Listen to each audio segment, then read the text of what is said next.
Um, Good evening and thank you for joining us right here on Voice of the People 90.3 FM. It's a beautiful day in the city of Lagos. Quite a cool weather. Was actually hot this afternoon, but I'll just say generally it was quite a pleasant day. How is your Sunday going so far, or how was the early part of your Sunday? And you football lovers, I don't want to have you. Before I go wipe me. Welcome to the political spotlight, exactly where we discuss issues across Nigeria's social, economic, and political landscape. Trust me, there are quite a lot of issues currently in our political scene that requires all of us to be part of. And I wouldn't lie to you, actually, a couple of developments is not surprising that we're experiencing now, considering that the political atmosphere is something that is getting quite tensed up. First of all, I would like to say there's a news report that Fina's younger sister that was obviously crushed, by a Dangote truck, that she has passed on. And we do hope that the family, they're able to just bear it, because it was quite she's going through a lot. Actually, she's going through quite a lot. From that, I think she had a situation with her car, then after that herself.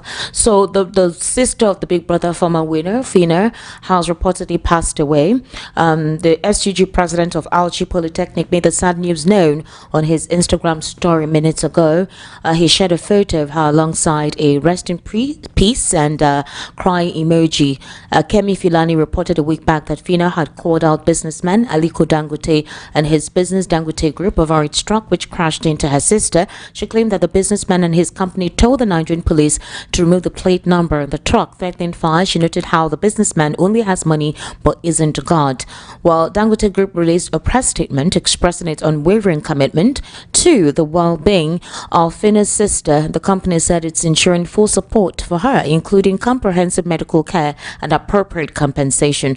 Well, Fina pointed out the irony in how they are wishing a quick recovery for her sister whose leg had been amputated. She questioned what speed they were taking, and she also reminded them about the bike man whose condition was also very critical. And unfortunately, we're hearing the information right about now. We do hope that the family is able to bear with this loss, because it's just, this is not the time. This is not the time for anyone to go through this kind of ordeal. Meanwhile, an unfortunate development also took place earlier on. I think either this afternoon or yesterday evening. I think in Zamfara State, somebody was lynched and burnt to death over blasphemy. This was scary. I don't understand when we got to this point and how things develop or devolve to a situation where everything that has to do with life is treated in a barbaric manner. One doesn't think about life first. What they think about is how to just enact pain, and it's terrible. Basically, in one of the northern parts of the country today, I saw that story earlier and I was shocked as to why. Yes, this was busy in Niger State. A mob burnt a woman alive. They burnt her. And what was their issue? This Muslim youth in Niger State said that she allegedly made blasphemous remarks about Prophet Muhammad. The incident occurred on last night, Saturday evening, in Kasuwangarba town in Mariga local government area of the state. Multiple reports said the victim was a food vendor, was accused of making the unwanted remarks at her restaurant after a customer jokingly expressed interest in marrying her, citing the tradition of the prophet. Reports indicated that the woman was earlier whisked to the palace or the district head of Kasuwangarba by residents for rental or whatever. While the residents took her, the mobs gathered her. Well, the district head reportedly handed her over to security operatives for investigation, but in the process, the mob pounced on her after overwhelming the operatives. The chairman of Mariga local government, Abbas Adamu Kasuwangarba, who confirmed the incident, said normalcy has since been restored in the town. This whole situation also brings to bear the Deborah situation. And I don't understand where did we get to this point? What kind of, I don't want to believe that any religion actually eschews that kind of attitude towards something that was considered an innocent remark, something that was possibly said to present her state of mind as to whatever proposal somebody proposed and said it's based on what again, I don't understand if this is religion or if this is culture, I don't want to believe that Islam, which preaches peace, would actually preach such barbaric tendencies. I mean, it feels like Nigeria is still very primitive in how they conduct their activities religiously. At this stage in our lives, we would have advanced to a certain level, and I don't think that any ideal person should do something like this. God is meant to protect us, fight for us, and defend us. I don't understand how it's the reverse is the case, but it's quite unfortunate what happened. May the soul of the young woman who was lynched today by this Muslim mobs in Niger State, may she find rest in the bosom of the Lord Almighty. I think we all have to be very careful, especially if we reside in any of these areas, to just be mindful of the kind of things that are being said, because these guys are completely intolerant. They are so intolerant, and I think that the bloodthirst is I don't know. It's like you're just waiting for an opportunity to express your bloodthirst. And for some of these people, I don't think it's religion. I don't think it's what the practices. I think this, ladies and gentlemen, welcome once again to the Evening Rush. Let me introduce my analyst. I said Evening Rush, sorry, Political Spotlight. Let me introduce my analyst today in the house, Mr. Lawal Kandaya. Good evening. Thank you for joining us today. Good evening. How are you? I'm not bad. Mr. Tony Mbata, welcome. Thank you. Good evening. Happy Sunday. Damilare, our lawyer, how are you? I'm very fine. Good evening. Welcome. Happy Sunday. Yeah. You guys. So nice to be here. Yeah, obviously it has to be. You have no choice but to be happy to be here. So first of all, I'm going to start off with Mariah Brown. Do you know Mariah Brown? She used to work with Television Continental. I think she's no longer with them anymore. She has she's a former host of The View on Television Continental. It's a television station, one of the media outfit owned by President Bola Ahmed Tinubu. And so she said her past criticism of former Anambra State Governor and the 2023 Labour Party presidential candidate Mr. Peter Obi was out of ignorance. Mariah made this known during an interview with Chude Jidonwo today. She said, and I quote, "It was because I did not know him. After I made that comment, people called me and said, 'Mariah, do you realize that when he was governor, he actually served us?'" So Mariah went on her live and I think on her Instagram page and wrote a comment and said, "Mr. President, maybe you should just pity him and give him 6 months," because she felt like he was being too desperate when that picture of Peter Obi went viral serving food at a particular church event. I think it's something they usually do, and then his team took a picture of him serving and put it out there on social media, and a lot of persons opened up about her battle with depression, recalling how she once considered dying by suicide and all whatnot. So again, she has actually expressed her apologies as to what transpired in that particular regard. We do hope that sometimes before we make statements about people that we do not know, let's just be careful. Don't follow the mob. Don't follow those who are criticizing if you don't really know someone personally. It's the works of the person that you use to judge the person. Okay, so very interesting. Meanwhile, something actually transpired, and I want you guys to know that the Araba and B faction, I don't know whether it's Araba and B or Lamidi Akpakpa, those ones that's and not Julius Aburi, they are still cooking soup, but the soup don't cold, too hot. So for example, the factional publicity secretary, because I don't think they're any more recognized, of the Labour Party has called on the president to arrest, investigate and prosecute Peter Obi, as well as Aisha Yusufu and Sarah Ibrahim for their roles in inciting treasonable felony, cyber stalking. In an open letter to Mr. President, Abayomi urged the president to uphold the rule of law and restore public decorum, stressing the need for equal application of the law to all Nigerians regardless of political status. Abayomi further stated that he would file a mandamus suit at the Federal High Court in Abuja to compel Tinubu to direct relevant agencies to investigate the trio for their alleged roles in inciting unrest against the government. According to him, he referenced a 7-day pre-action letter sent by Peter Obi's legal team to Deji Adeyanju, demanding a retraction and apology for defamatory statements made by Adeyanju. He pointed out the irony in Obi's action, citing his October 2023 press conference where Obi publicly questioned Tinubu's identity, parentage, and academic credentials. The letter further criticized criticized Obi's movement for waging a continuous campaign of calumny against the president, referring to his government as illegitimate and undermining the authority of the Supreme Court's judgment that affirmed Tinubu's election. The letter concluded by urging Tinubu to direct the Department of State Services and the Attorney General of the Federation to investigate and arrest the trio, ensuring that no one is above the law in Nigeria. Mr. Tony Mbata, do you find this ridiculous? No. You see, I've said it before that Obi is a phenomenon that anybody that want to sell his market will reference him. So, these things will come to tell you that there are something my people used to say, Ofonye, and I said no. One person, everybody will say, when I don't come. So Obi should expect more. People want to sell their market. And I will urge the media to, some of these things you wave it by the seaside, so that it's politics. If they come out openly and address the press, is basically what they want to put out there. So the essence of we analyzing this thing is, how ridiculous can you find this? For example, Edeji Adeyanju went and wrote something, such a publication against Peter Obi. There are several instances of him defaming, criticizing, calling him all forms of words. Now, to actually buttress his point and prove that he's not afraid of anybody, came on national TV, called him all forms of derogatory names, referring to Peter Obi's supporters and those who speak on his behalf. And the question is, has there been any way or in any form that Peter Obi has actually spoken down on you or made derogatory comments about you? That's not the only thing. The journalist that he referred to that took him to meet Peter Obi, where he said or he alleged that Peter Obi gave him money on the envelope. He said, you thought you don't know me or something like that, or that Peter Obi wanted him to work for him. The journalist said nothing of such happened. So where did all these stories come from? And if he is brazenly saying it like there is some fact, then do you think he's being sponsored somewhere or he's looking for an appointment? You said it all. This is a time of election or politics. Some of them are being sponsored. Some of them are looking for appointment. Some of them are looking for recognition. So this thing should not bother most of us. Recognition to ridicule yourself.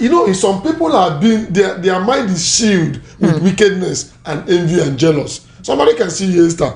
They will say, hey, Esther, this is beautiful. You are mommy water. He didn't do them anything. He's actually not lying. That is life. So true. Sometimes these things will come, and Peter Obi is used to this, but you will face the law. And he go there and defend himself because he said he has an evidence, and we'll ask him to bring it. He can't. I told you, I think on Saturday or then I was saying, he's afraid. When you listen to him talk, you know that he's afraid. All those things he's doing is maga and defensive mechanism. Let him face the law. So this man, right, is all of the rule. Let's first of all call it out first. Has anything that is taking place now part of the rule? Okay, can I also, regarding the mandamus, the pre-action notice, being a legal practitioner myself, I am miffed at all of these cheap tactics. I saw I saw part of the video from Mr. Deji Adeyanju, and to say I'm disappointed is being mild in my language, because a legal practitioner is supposed to be fit and proper. Okay. You're not supposed to make allegations you can't back up. I understand that you are into politics, but we must not soil our garments with oil because we want something. You see, Nigeria is a field where you have many political mercenaries. There are so many political desperados looking for attention.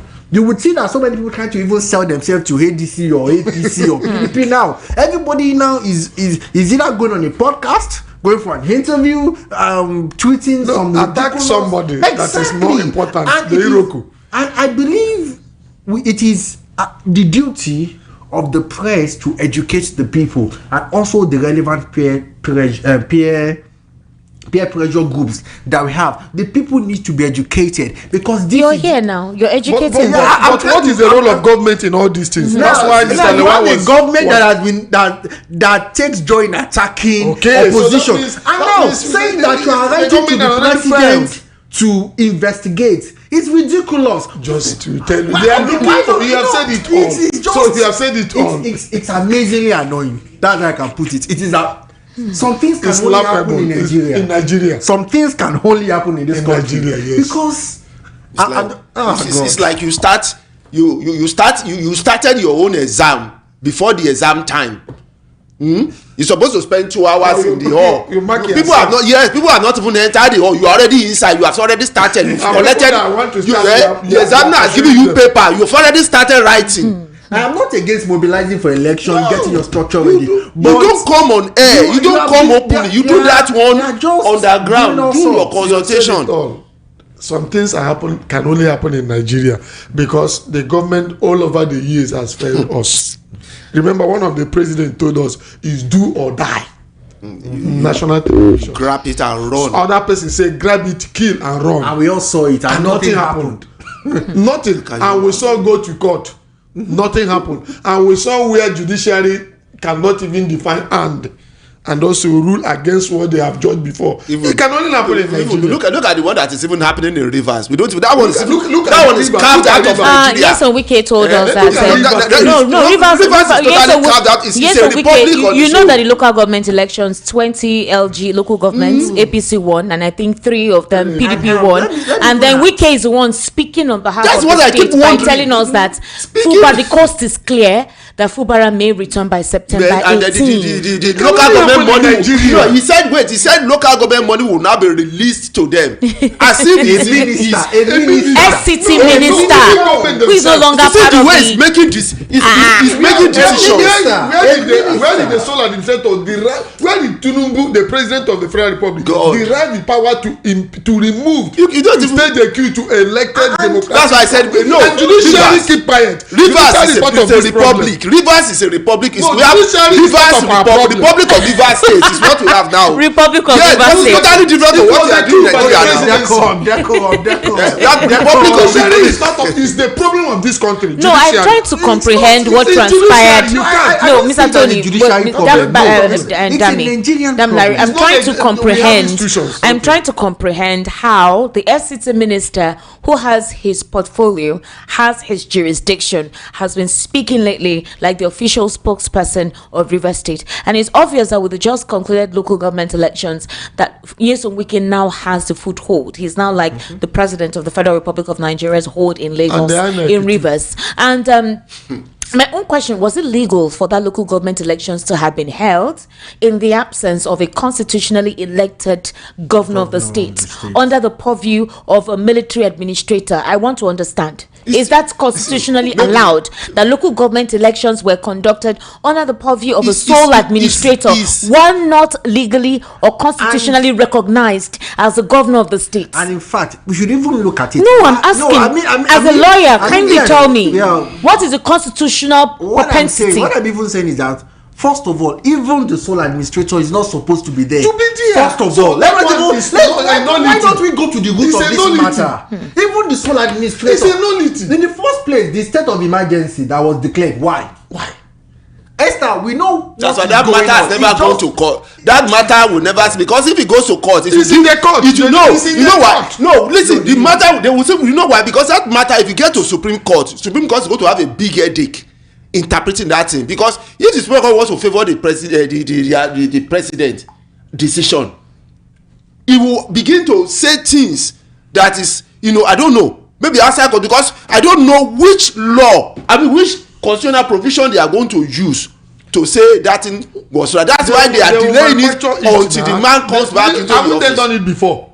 When Obasanjo and Buhari had an issue about Abuja FTC, and the Supreme Court said that Obasanjo have 25%, that was qualifying to be the Nigerian president. Then when he came to this time around, what did they say? And even what did they say? So all these things, the law changes actually. When did that law change? What I'm asking you is it legally allowed? Is it constitutional for what transpired in Lagos State under the sole administrator? Well, actually, it is. As it seems now, because now we have. We are saying by the law. Don't use politics. You are say it constitutionally. Go ahead. Finish. Oh yeah, go ahead. We have the sole administrator in Rivers State who has been given the power of administering the state of the state. Now, and the local government elections. Local government needs to be run. Okay. Now, the sole administrator has the full power of the governor. Okay. So he can conduct this. Do you know that there was massive voter apathy? Now that is don't even go there. Terrible. Let him finish what he's saying. Esther, let him quote that law first. I'm with him now. Sorry, I don't have it off my hand now. The section. I don't have it off my hand. But what I'm more concerned about here is not just the letters. It's not just the letters. Let me finish. It's not just the letters of the law now.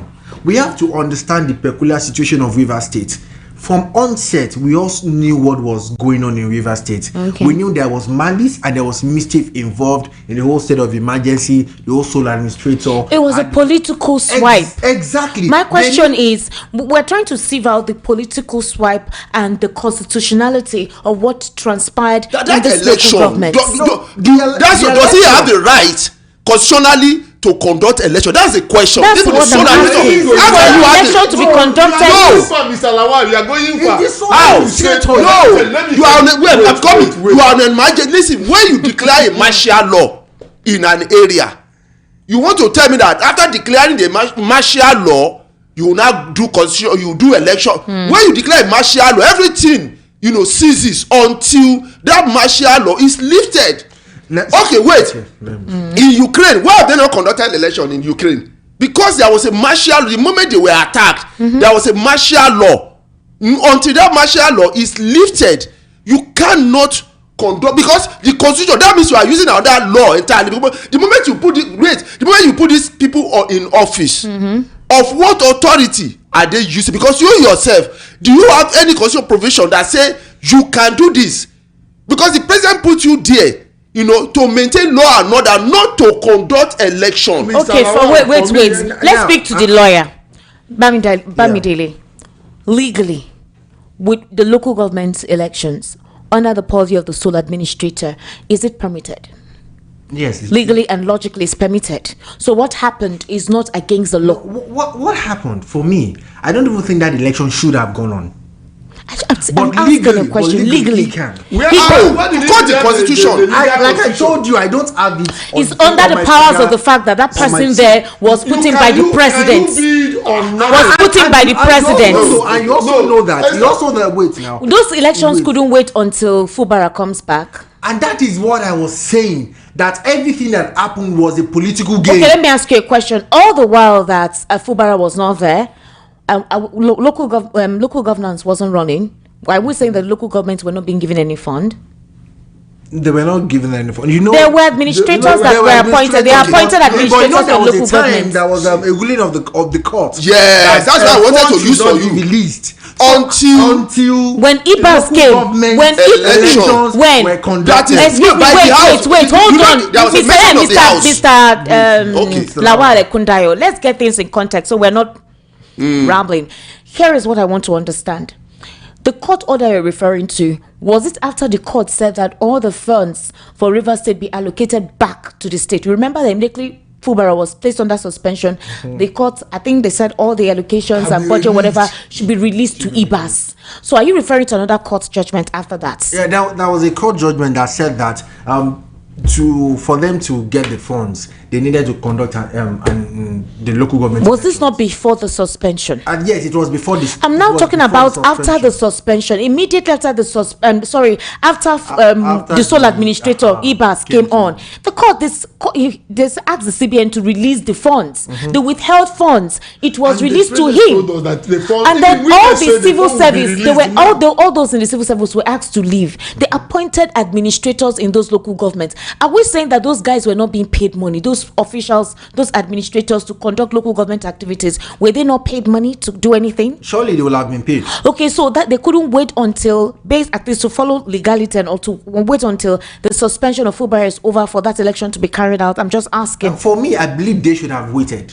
So what was the hurry? What happened? That is where the political. That's why I was asking you. What is the legal forbearance of these elections conducted under IBAS? I said something. I said for me, I do not think the election should have been conducted. It could have been stalled. There was really no rush. Why would you rush in such a sensitive period? There was really no rush. Let me make my point. Can you build on illegality and it becomes legal? No. Okay. You cannot put something on nothing. You cannot put something on nothing. So for that election, both the sole administrator is illegal.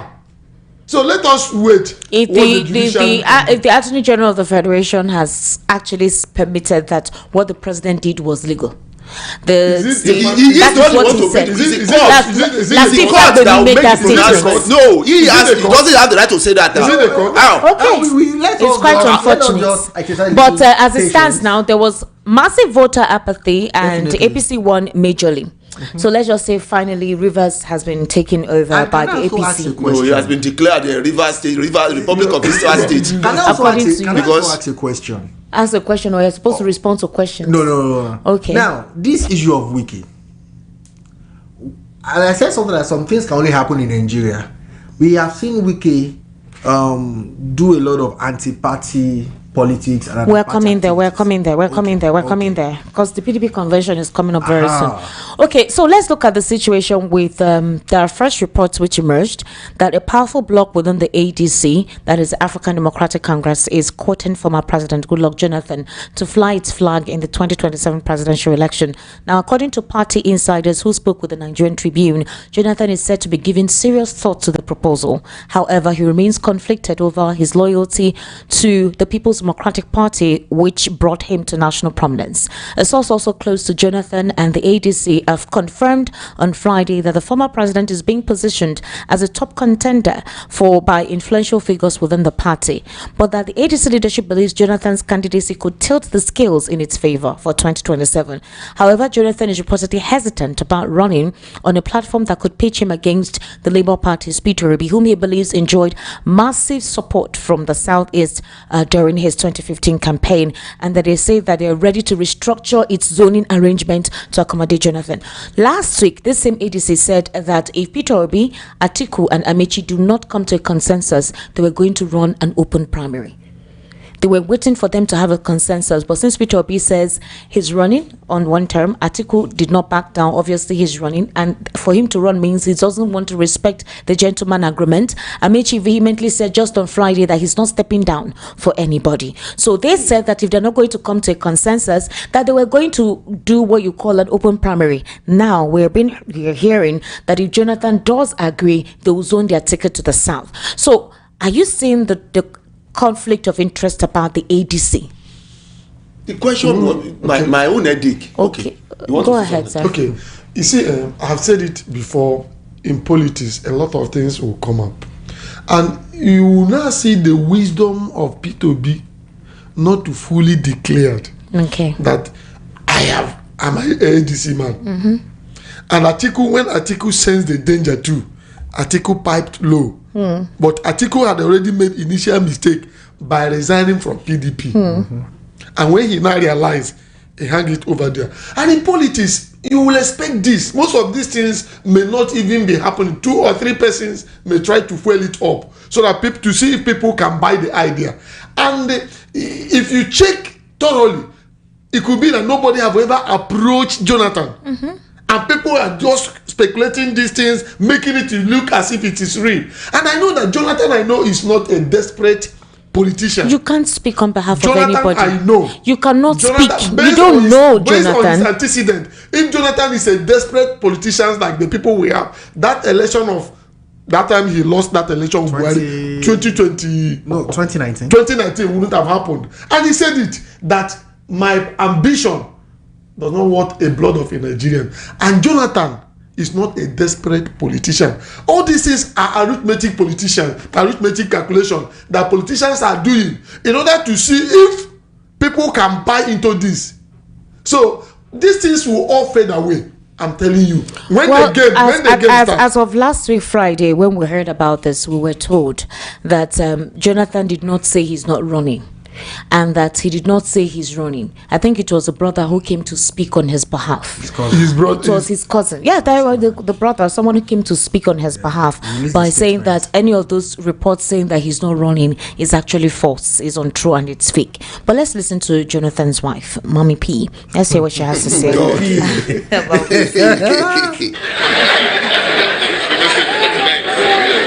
to me, if you call me now for Peter, I won't go there. I won't go there.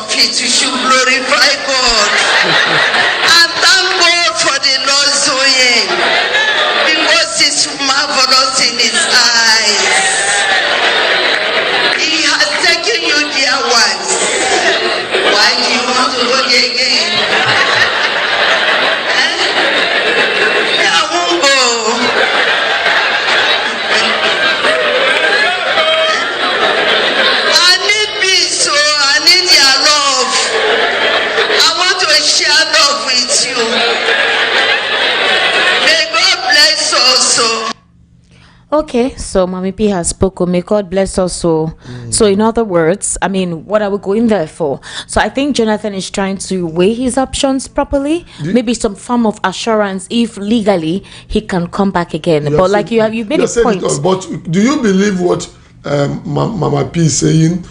Judging by the politicians like Fashala, who told us that it's only somebody that did not do well in the exam that can come back, only for him to come back for the second tenure. Do you believe what people are saying, politicians, when they will tell you they will not I need to understand how the Fashala own relates to no, because these are all of them are politicians. Just making because I'm making a reference. They can tell you another thing and do another thing. Because remember that Dean Jonathan, patient Jonathan, is not the one contesting. If Jonathan decides to contest, she cannot say no. She's only a wife. And even in the constitution, we don't have office of the but she had a very strong influence on her husband when this is what we believe. Okay, well, for me, I'm still not convinced by the ADC. Okay. There are too many things popping up, and they are not giving green light. Okay. They are not good signs. Everybody wants it for him or herself. And the way I'm seeing this ADC, Peter Obi will not run under the ADC. Peter Obi will go away. It will either be Atiku or Amechi. No, but my issue is that if you guys are now reconsidering tilting the ticket to the south, when you know that it's the gentleman's agreement, why is Atiku still on the ballot? Why is he saying he wants to run? Because that was basically the argument in the first instance. Why not the southern candidates, that is Amechi and Peter Obi, do their primary? Any one of them who wins under the ADC, if at all, rather than doing the automatic ticket. Let's just say you don't want to do automatic ticketing. That is reaching a consensus. So my question is the turn of the south, right? So why not Amechi and Peter Obi slug it out at the primary? Let's see their influence. But you now want to infuse yourself, possibly because that's your agenda. I'm talking of Mr. Former VP Atiku Abubakar, and it's not wrong, it's not illegal. He has every right to contest. But my issue now with this insider telling us this now, that they are also lobbying Jonathan under ADC, who is a southerner. So if he actually agrees, then you consider tilting your ticket to the south. So what are you doing? Were you not certain of what you wanted to do from the onset? What is the confusion here? I said it here weeks ago that I'm not convinced by the activities of the ADC, that they do not look organized. Everybody came for me. I do not even know what the mission of ADC is as of now. There seems not to be a plan. That is why there are conflicting reports, conflicting statements coming out from time to time. A house divided against itself cannot stand. You are going against an APC who started campaigning for the second time the first day it got into office, and as of today we still don't know who's who, and everybody still has their best hand in their pocket. Can I ask you a question?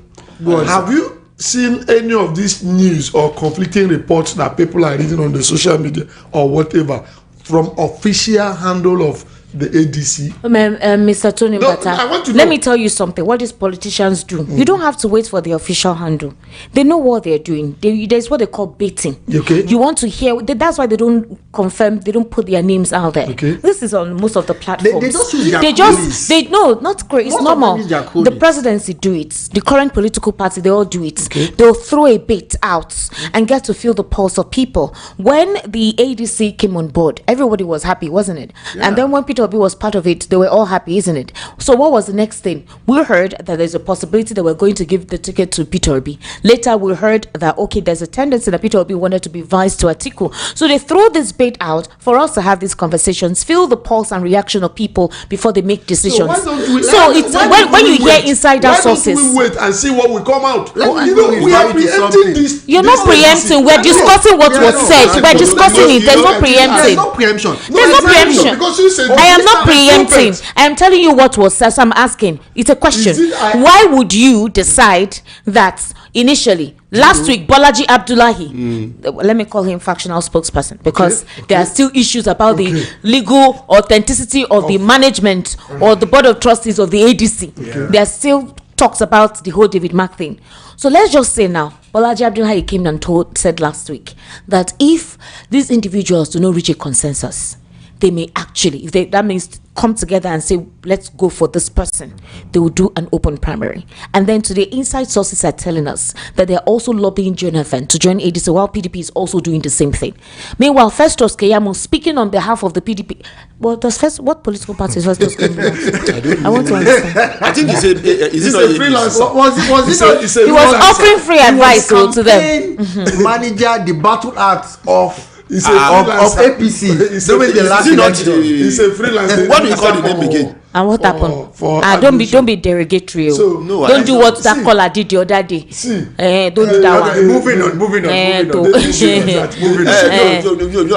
No, why I'm saying that? You see, let me say something about this ADC, which I said earlier on some weeks ago, that created these issues for them. They too, they have realized it, and that's why they are treading cautiously. You know, when they wanted to form that ADC, they allowed the enemy to plant their seeds among them. Okay. So these enemies are now the one creating issues within the ADC.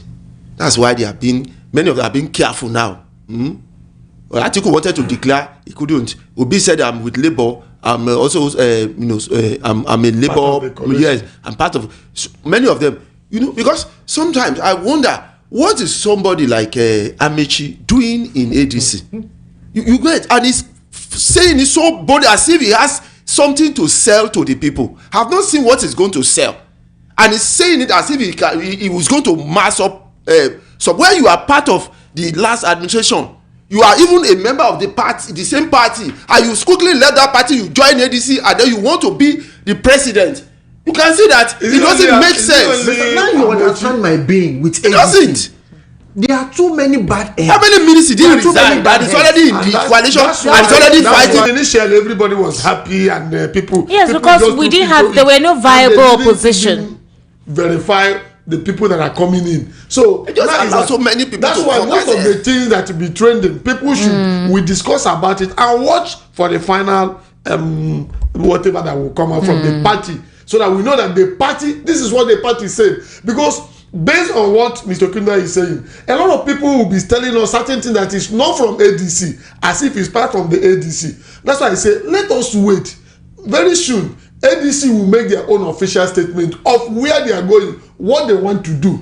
Based on that, we can now, what we are doing is like a speculation, trying to put it Let's in look place. at another situation that occurred at the official inauguration of APC, PDP, SDP, New Nigerian People's Party, and Labour Party to ADC. So some members from all these political parties have decamped to the ADC, and they wanted to do an inauguration transition committee team in Kaduna State. It ended in chaos as thugs attacked the venue of the inauguration. They hurled dangerous weapons like cutlasses and stones, leading to physical assault and vandalization of properties. Although the policemen at the scene in their numbers, they failed to stop the mayhem, but the inauguration still went on. So the former Kaduna State Governor Nasir Elrufai and the National Vice Chairman of the ADC Northwest Zone, Jafar Usani, alleged the involvement of the ruling party, noting that even the police were complicit as they failed to protect the members who were legitimately carrying out their constitutionally recognized responsibility. So is it possible that when the campaign come up, you go to states that are considered opposition, that you may witness things like this? Yes. Let me. You already have it in the now. What happened in Imo State, the one I was saying on Saturday, where police, they were there. Those Abodo that wore uniform, green and black, they were destroying Libra's property, the vehicle. And police were there protecting them. Nothing happened. The same thing made. Because when you have a government that say grab it, kill and do this, it's the order of the day, because they will protect them. And this is not supposed to be so. When we have government that's one to protect life and property of citizens, and such a thing has happened, you see police will be there, they will not do anything. The same thing will happen during election if care is not taken. And this is a sign of what will happen. So Nigeria should brace up. Well, for me, I think we are going into a dangerous time in the history of our country. Prior to now, we've never had it this bad in our political scene. Anybody who wanted to campaign had that freedom. It was now based on your ingenuity. How can you canvass? How can you activate your community? How can you get popular support? But now, we are in a time where you don't even know where the strike would come. And let me give an example of the election that took place, the recent elections that took place. We all know how the story went. Until today, nothing has come out of it. And the concerning thing is that we are now seeing it as normal. Yes. The first time it happened, everybody was, the second, third time, there's something about Nigerians. We have shock absorbers. We can tolerate a lot of things. Now we are beginning to see it as normal. And no, I disagree with you, sir. We are not seeing it as normal. It's when the leadership of the country cannot do what it needs to. I understand. They want the police, they want the army. I understand the problem of the chief of staff has said that one officer said that I should go and learn karate now. One government official, senior officer said you should go and learn karate. So go and learn direct to defend yourself anyway. There is this opinion that say defend your vote. That's why you go and learn karate. To tell you the failure of the leadership of the country. So what do we do? This is high time. We need to call our security agencies to order. Let us know where your loyalty stand. We already know now. So you don't know. We need to see. They are compromised. Everybody we know now. It's not that is not. We need answers. In Imo State, I saw a military man giving change. Mountain roadblock. Busy giving change motorists. If you move, you give 200, they give you change. You can see Lagos here now. You can see a soldier in those days. Did you see them out like that? I'm telling you what I'm seeing. That Ukwaji, that MDC road. Okay, but the chieftain of the African Democratic Congress, Dele Momodu, has claimed that the 2027 election has already turned into a regional war between the South and the North. The veteran journalist made this known on his post on X. He stated that nobody is more famous than President Bola Tinubu and former Vice President Atiku Abubakar. Momodu maintained that popularity alone would not be enough to win the 2027 election. Now, he charged Tinubu and Atiku to take a cue from the late former president who picked Yemi Osinbajo, a southerner, as his vice president. According to him, the South will support a candidate from the region, adding that the North can no longer be persuaded or blackmailed into helping the South after the treatment it received following the last election. So for him, he believes that the South will support a southern candidate and the North can no longer be persuaded to or be blackmailed, and that no individual today in the opposition can single-handedly take on the APC behemoth. It would amount to a delusion of grandeur. It has already been turned into a regional war between the North and the South. I disagree with him. You do? All his write-up will gear towards promoting his principle. That is what he's doing. And anyone that read in between the line knows what he's trying to play. That is, any time election starts, you will hear all these things, North and West. This is politics. So, Mahmoud is writing to promote his principal Atiku. And this is all the write-up in order to show you that Atiku is the only person that can contend with Tinubu. I disagree with him. That was after the election, you will see a governor from Imo State to go to Zamfara and stay, and even some people there. This is part of election. This is part of campaign. He's campaigning for his. I also disagree. This is not a battle between the South and the North. It's not a battle at all between the South and the North. This is a battle between Nigerians and poverty. So they want to fight the person who is giving them that poverty. That is what I see. So, and when you say North, you are counting the middle belt of Nigeria as part of the. You want to tell me that the middle belt, like Benue, like Kwara, or no, you go there and campaign. This administration will go there and campaign with what those people are going through. See the way they now try to absorb those people and overshadow them and cover them up as if they are like as if they are part the what happening in the core North is what is happening in that area. That place is a battleground. Why are we having situations of pockets of violence without order? See what happened in Niger State. Yes. And the Deborah situation too wasn't properly handled. I heard that those who committed that crime are working free. Yeah, now when you have a government that cannot react to the suffering of the poor masses, Mr. this thing is beyond poverty. Mr. Mba, wait, this thing is not poverty at all. No, I'm not talking about poverty. What I'm saying in a sense that, first of all, any religion, let us establish something. Any religion, be it Christianity, African traditional religion, Muslim, or any other one, that his own God will tell you to go and kill for him. That means that is not religion. Mr. And secondly, when the government in power cannot do what is needful, why they take an oath and office that to protect life and property. Have politicians. We have politicians in these regions who are corrupt. We have politicians in these regions who are corrupt, and they did not apply. They didn't apply such religiosity to them. Failed state. This thing that happened is not an. It's not. It has nothing to do with a failed state. When I'm coming.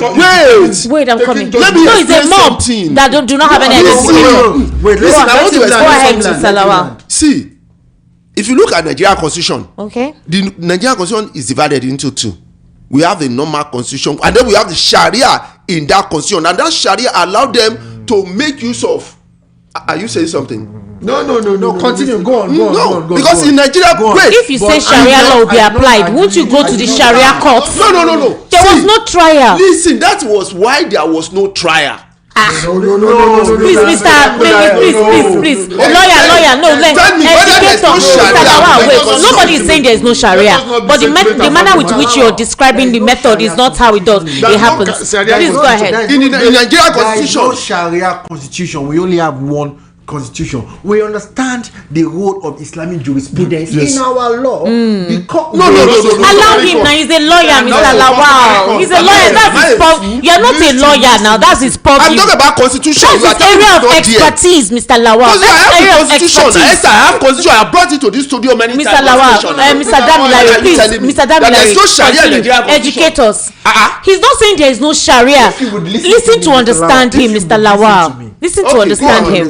Like I said, there's the influence of Sharia law in our jurisprudence. Why? Because of the northern region of Nigeria. It is seen as we see it as their customary law. The way we have the customary law here is the way they have the Islamic law there. Okay. So you cannot say it is a Sharia. No, it's a different because he said it's divided into two. That we have two constitutions or something like that. We have two constitutions. Wait. Let me tell you something. Listen now. Wait. Excuse me. So it's not fight. Wait. See, you know why? You know why I'm saying this thing. Wait. Excuse me. You know why I'm saying this thing? Because in Nigerian constitution, Nigeria, we have the Sharia there, the Sharia court. We know you said something. You said we have two constitutions. You said what I'm saying now. You are not. You have explained it. No, you are not. Let me help you. Okay, don't worry. In the Constitution, Chapter 4, the fundamental rights of every Nigerian, one of the most prominent is the right to life. Yes. And there are limitations to your right to right. Whether you commit an offense and there is a capital punishment, maybe you were killed in a mob or riot and it was impossible to catch, to apprehend. But there is nowhere in our constitution that says that anybody can be killed because of religious argument or hate or strife. No, and even in the Islamic jurisprudence that we operate in Nigeria, if there's any issue as regarding the Islamic law, that is why we have Sharia courts. We have Sharia courts of appeal. From Sharia to Sharia court of appeal, then from there you can go to the Supreme Court. And we have councils who are vast in Islamic jurisprudence of the Sharia law. So we should not get it. I understand. Just like how they were advocating for Sharia courts in the Southwest to be officialized. It's the way we have customary. It's the way we use our. For example, in courts now, let's say you have a matter regarding inheritance. Yes. Okay. And let's say you are from Benin or Imo State. It is the customary court of that. Whose estate that is in issue operated under the Benin customary law. Okay. The court is going to interpret and going to adjudicate on that matter based on the law that governed the deceased. If he subjected himself to Islamic law, okay, use Islamic law. If he subjected himself to the English law, you see what he said now. Look at what he said. Mr. Lawal, you have to comprehend what I'm saying. You said law. You mentioned two different laws now. He mentioned two different. He said Sharia law and the Western law. The Western law. We're on national radio. It's important that we properly educate ourselves. Let's be logical. I understand what you're saying, Mr. Lawal, but you can't say that there are two constitutions. That's what you said. Listen to me. Trying to create a scenario that there's no. We are educating ourselves. Listen to me. He mentioned. He said, if you want the Sharia law. He mentioned he said law. I'm making an instance. Listen, I'm making, for example, if you go and steal now, you can't tell me no. I'm making an instance. I'm giving you an instance. No, I have two questions I'm going to ask you now. You tell it on the national radio. Well, one, in the north, do you know that you are not allowed to drink? You know, there was a time they were breaking beer bottles, and they don't allow it in the state. Yeah, they don't allow alcohol. Good. Now, which law is that in the Western, in the constitution that says that you cannot sell alcohol? Is there Sharia law? Wait. Sharia law. Sharia law. Constitution. We're talking about the constitution that you said. No, you said law. There are two constitutions. That's what you said. Esther, can you please hold on? Do you even know that every state has its own criminal code? We have the Lagos State criminal code law. Lagos State criminal code law, and there's a possibility that there is an offense here in Lagos State that is not. For example, in the Kebbi State criminal penal code law, smoking in public is an offense. It might not be an offense in Osun State, but every state will make certain law based on what is happening in its own society. What obtains them? Things like the sociological school of thought. Wait, let me give you another question. Wait. Law must speak to the people according to the way of life of the people. But we don't have to. We don't have. Wait, now I'm coming. No. Wait, I'm coming. I want to ask you the second one. Okay. Excuse me. I want to ask you the question one. Do you know when there was this underage marriage? Do you remember the case of underage marriage? Yes. So tell me what the constitution says, whether it is different in with different states. The court, because the law does not support underage marriage. But the person, there was a let me tell you. There was Mr. Lawal.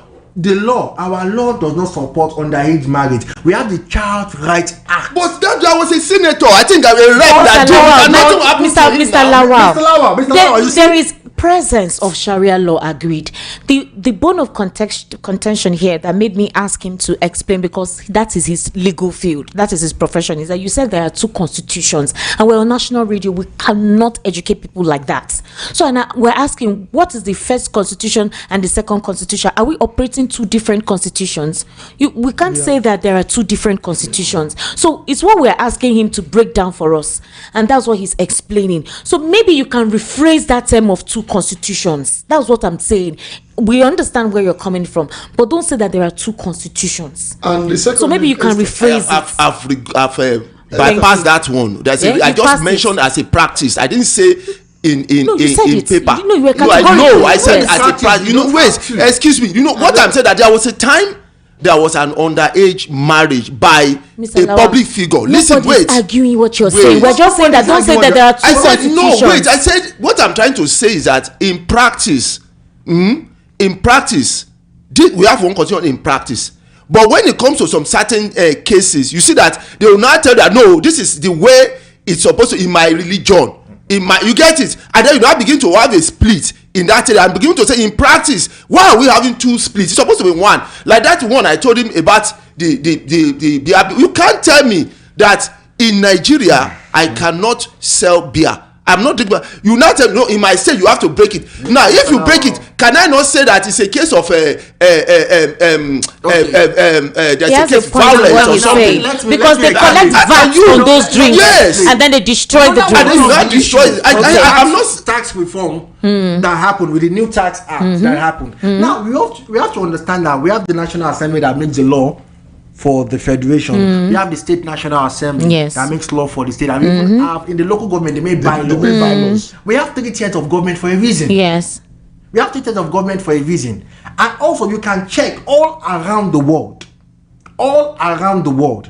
It is not something that is peculiar to Nigeria alone. There are some things you would do there are some states in America where to smoke marijuana is legal. Yes. There are some other states you do that, it's a crime.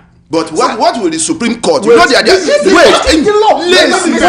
think what Mr. Lawa is asking is, why are we operating separate laws? For example, what happened in Niger State is barbaric. Somebody made a statement in a restaurant. You did not even wait to hear that person's defense. You just took her to one of the traditional centers of the palace. You did not allow the supposed Sharia courts that governs you guys do what they're supposed to do. Before they could even start processing anything, the mobs have lynched and burnt this lady, and no investigation will be carried out. No police will do anything. The same thing happened in Deborah's case, and we heard that some big people defended those guys, and now the story is buried. This lady is dead. So why should the law not apply to certain people? Certain regions do such barbaric acts, and it's allowed to go, and in other regions, if you do it, it's something else. Okay. Do you see what happened to the person at Mandela's?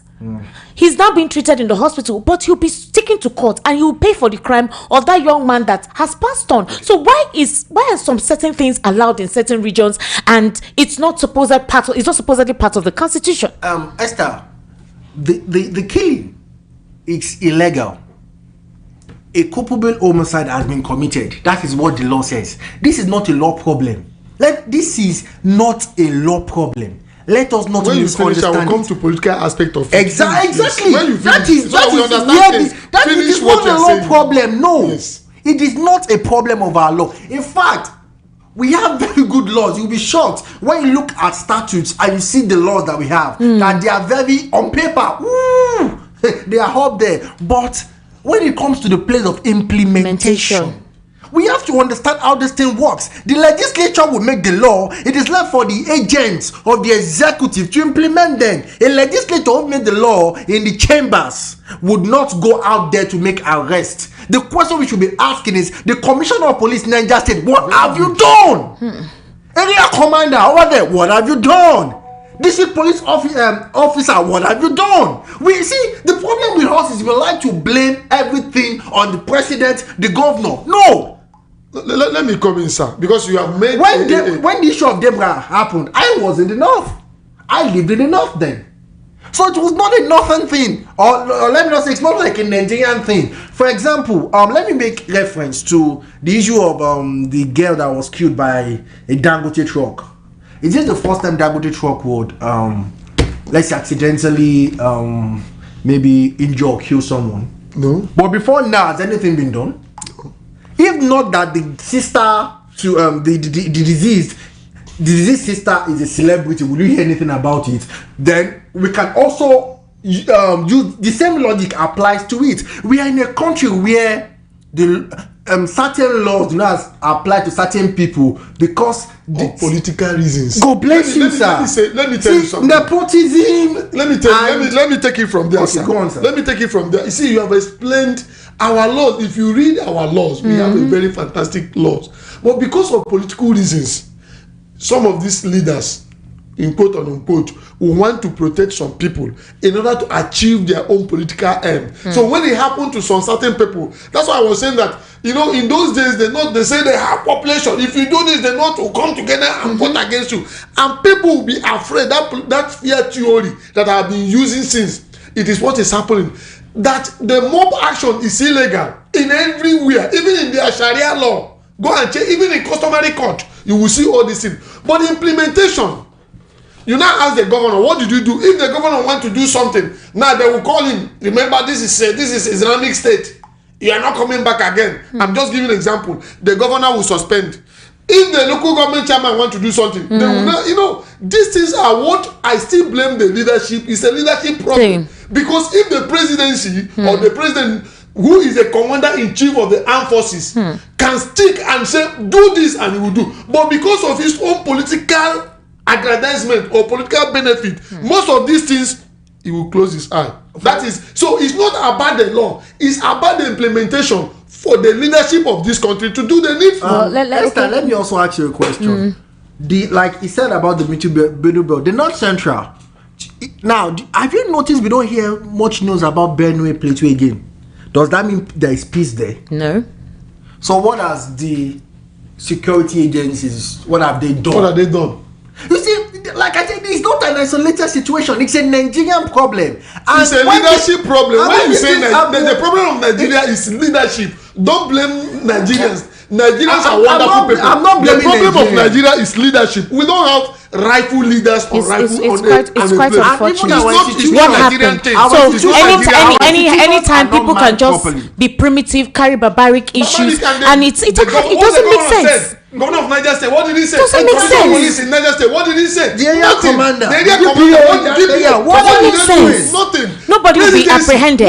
Nobody will be questioned. Nothing. It's a leadership problem in this country until we get it right. But when the citizens of this country will come out freely, let me give you another example.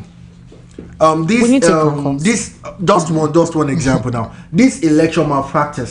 If you check our electoral act, the electoral crimes, electoral offense is listed. The punishment, everything is listed there. But how many who are the perpetrators have been arrested? So it's not just a matter of leadership issue. So it's the leadership issue, it's not a Nigerian thing. All right. The number to call is 080-3692-9933. 080-3692-9933. Hello. Good evening. How are you? Hello. Good evening, Good evening, sir. What's your name, please? Yeah, I'm Obina calling from Mikoto. All right, Obina, please go ahead. Yeah, my greetings to all the guests in the studio. All right. Good evening.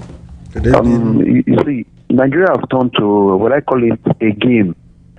You understand? The government has turned this country to a state, to a game whereby who comes, plays on, and drop it, keep it to the next person play it, and you understand. So what I believe that all these things playing on, one day is going to stop. Both the killing, both the tribalism and the nepotism, all these things they are creating. I believe one day. Okay. Thank you very much. 080-3692-9933. That's the number to call, and the WhatsApp number is 0817-1756-338. 0817-1756-338. That is the WhatsApp number to send your messages to. Hello. Good evening. How are you? Hello. Hello. All right, 080-3692-9933. That's the number, 080-3692-9933. Hello, good evening. How are you? Please, when you call, turn off your radio completely. It's very disconcerting when you leave the speaker of your radio on. Hello, good evening. How are you? Hello. Hello, how are you? Welcome. What's your name? Good evening. Good evening, sir. What's your name, please? My name is Peter Usifo. Wow, Peter, longest time. How are you doing? Fine, thank you. Welcome, sir. God bless you, and good evening to your guest in the studio. Good evening, ma'am. Good evening. Thank you very much.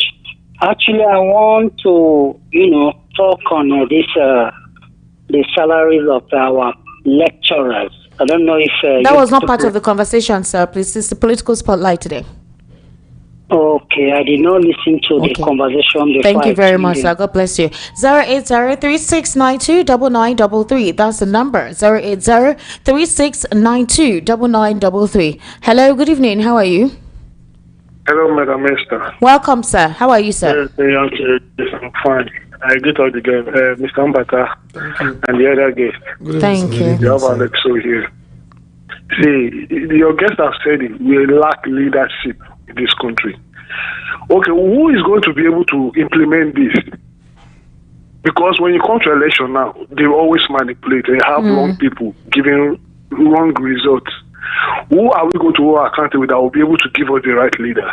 When the people rise up, they want to use the military and the police.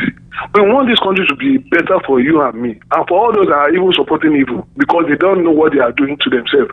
You support evil and you think because your man is there, and is your man doing the right thing? Is your life better than before? These people are well fed, they are enjoying your money, but here you are there, blindfolded, supporting evil. Is it good? Now look at the killing. In the north is different, here in the south is different. You see the police going after the citizens here in the southwest. Yes. But in the north, it is not like that because of these greedy politicians who act as demons, who don't think there is God. It's not good. Me, I just between them. Me, I just continue to learn when they continue to do all this thing because God is against the wicked.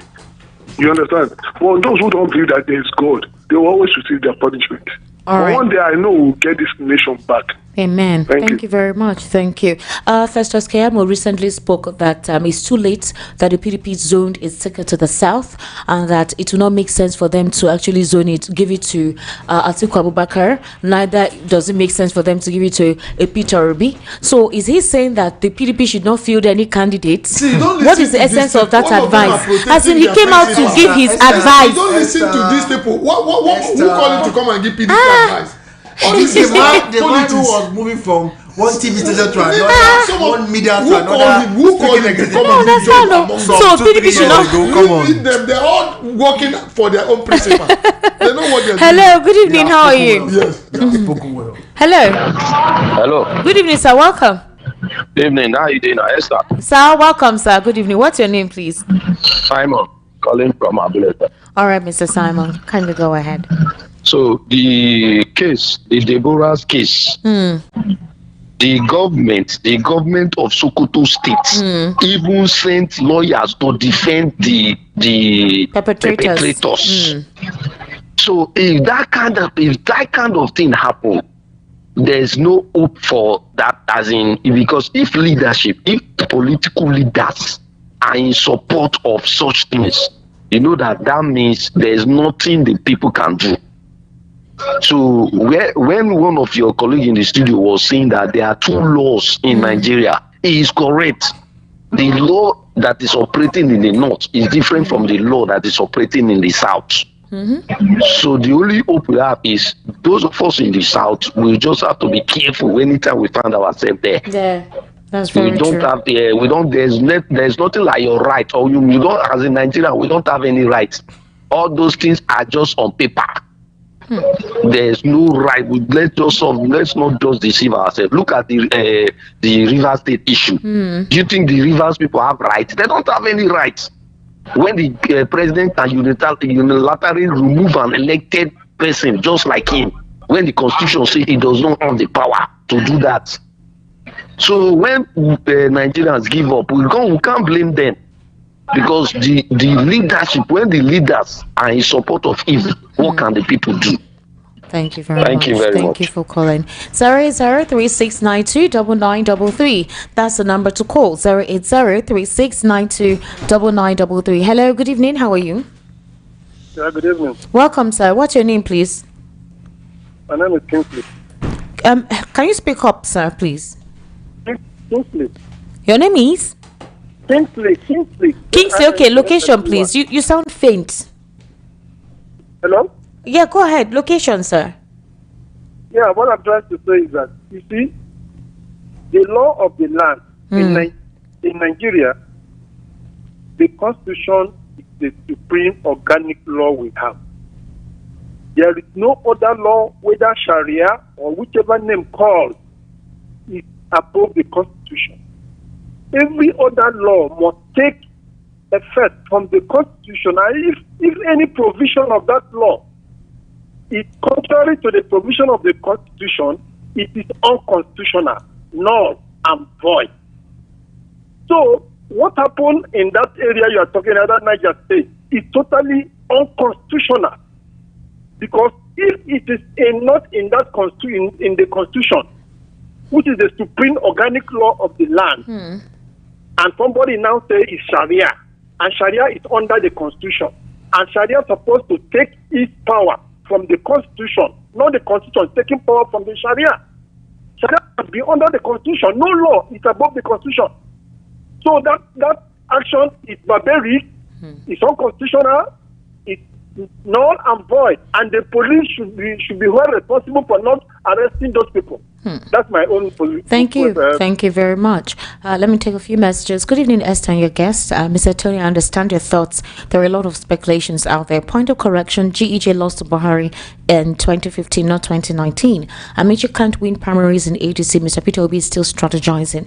For Rivers State, what do you expect? APC have finally captured Rivers by crook. This is my take. God bless Nigeria, unlike Chief from Ayobo. Good evening, Esther and the guest. This is Nkoye from Lagos. What does Deji mean on the the underquoted statements he's making. If you don't want to be insulted or scrutinized, then don't seek public office. Adeyanju stressed criticism is not hatred. Adeyanju said it's a tool to remind leaders that they're accountable to the people. Leaders must learn to separate constructive criticism from malice and use the feedback to become better. Is Deji indirectly apologizing to avoid lawsuit? I can see Iman in regrets of attacking Peter Obi. This is what he said, that all the statements he made is criticism and not a direct attack. Did you listen to that broadcast, that live interview? How did it sound to you, Mr. Lawal? He said he has evidence now. Now the man has taken him to court. You go and tell the court now. No, the man asked him to retract his statement, otherwise he will go to court. And then he said, I will see you in court. And then let's even make reference to the broadcast that day. The things he spilled, the way he spoke, wickedness, envy, and there was a lot of emotions. When you talk about somebody, even if you say nice things about the person, and the person say, I don't like it, retract your word. It's normal. It's responsible for you to retract. You say, okay, I'm sorry. No, he said he believes all he said. But for you to do, I'm just saying. Analysis, they said that he spoke against. Because you have mentioned his name. I'm sorry. But I was not talking to Analyst in the way people are taking. Well, he says criticism is for you to now begin to dribble and say it's normal. He's afraid. He knows what he's going to face. Let him go to the court. Let him go to the court. And now let him go there. Somebody trying to make a name for himself in a political sense. Yes, that's the only thing. Looking for an appointment, sort of. Like some people just wrote here. Good evening, VAP. Esther, you are speaking English. When Tinubu declared state of emergency in Rivers and suspended an elected governor, what did the wicked judiciary do? For 6 months, Tinubu threw the constitution into the bin. There was a country. Esther, any youth that involve themselves in election violence is in favor of APC, and they would suffer and never recover from this plan. Good evening, VOP family and everyone in the studio. Peter Obi is not going to get the ticket under ADC. Let him run under Atiku. That's the only way for him to be closer to power. If both of them run alone, APC will still win again. I am Chooks from Agor Palace. Esther, good evening. You have been given too much headache today by your guests. Please coordinate them so we can have a smooth conversation. Please call me. That should call Mr. Lawal to order. Let them not interrupt each other. Okay, I'm on order. Good evening, Esther and your guests. You see these things that is happening in River State. Mark my word, one day it will play in Lagos or in any APC state. Let's wait and see. Godwin from Ijigo. What will play in Lagos? It will play. I said that's it here. That's a state of emergency. State of emergency. Who will declare it? Watch and see what will do. Watch and see. I said that Tinubu has said a very bad president that in life they will do it in Lagos and put the person they want to capture. Everybody can come and begin to have his own ambition and then when Maurice and co PDP was doing what they are doing. If you will be in election voting, Maurice will announce the whole thing. PDP so you think somebody will want to do it as vendetta? No. To say since he did it, they can also people do it. People are learning from the evil way. People are no more learning good ways. You will see. Somebody can come with his own ambition and say, I'm interested in that state. I begin to do whatever he likes. Who gave Tinubu the power to remove elected governor? APC have set is terrible. They have set both tribalism and everything, toggery, everything. You will see. When Maurice and PDP was doing it, people were there clapping for them. Where are we now? Where is justice according to Bundoyono? These days, I don't take news of Jonathan Obi moving to this or that party. Till it happens, I don't care. It's all premature chat to keep people busy like village people chewing sticks. Anyways, if you find yourself in the north, don't get carried away because you think you've settled in a normal society where the people are nice. Watch your move and what you say. Don't get too comfortable as someone who you talk to every day can accuse you of blasphemy at the slightest provocation. If the Nigerian society is insane, in the north, it's mental malnutrition, multiple insanity coupled with religious extremism. The mental capacity of the educated and non-educated are 2 seconds away from violence the moment you trigger their barbarism. Is it not pathetic that the police are always overwhelmed in such situation? Their trigger-happy fingers suddenly freeze, but squeeze when it's a protest religion of peace, when alleged blasphemy indeed sharpens their bloodthirsty teeth. This guy, he makes me curious every day. You need to come to this studio, this man. You need to come. The way he writes all the time, he needs to come. Let's have intellectual discourse here. Good evening, guys in the studio. I see 3 generation here. Generation X, Millennial, Gen Z, and of course Gen Z is Sputum. Dima from Agodo. Wait till you speak now. Speaking in tongues. Wait till you speak. Dima, Explain, because good evening, S and every wise man in the house. When we have leaders that are only there to condemn and they don't value lives of the people, killing of innocent life will keep going. Why religion will want to fight for their profit? It means such a person, it doesn't really have the power. Instead of investigating and make this case of mob action a deterrent to others, they snub it and condemn the case and forget it. What's leadership reigning in this nation? Emmanuel from Ojo. Hello, good evening. How are you? Hello. Good evening. Hello, good evening. Yeah, this is Peter back. All right, Peter. Yeah, very good. Concerning Senator Kemu's advice to Peter Obi and Jonathan, it was not to them, it was to the PDP. PDP. Well, PDP, yeah, on the PDP platform. I think their advice is very germane. He's right. But the only thing is that he advised them as a legal luminary. As a lawyer, not as a politician. Because I, for one, I wouldn't have allowed him to advise them as a politician. Because actually, what he said is right. But he didn't speak as a legal luminary. He didn't speak as a lawyer. Pardon? He did not speak as a lawyer. I mean, Senator Kemu is a lawyer. SAM for that matter. So he gave them that advice as a lawyer, not as a politician. Are you speaking on his behalf? He didn't give them as a lawyer. I will blame him. Because I know that Jonathan or people cannot come to PDP and win the president. In as much as we can stay there in PDP. And then as for the local government election that took place in Rivers and the results are now out, 2020 chairman to APC, Y3 to PDP. Hello? We're listening to you, sir. Yeah, I think it is commendable to say win-win for Wike. But let me tell you, Wike said that this man, Fubara, may come back or is coming back on the 18th of September. Fine. But I am in the shoes of Fubara, and if he has any form of integrity, he should just have resigned governor. As a governor. Okay, he should not continue. He should come back and resign. Yes. If he has any form of integrity.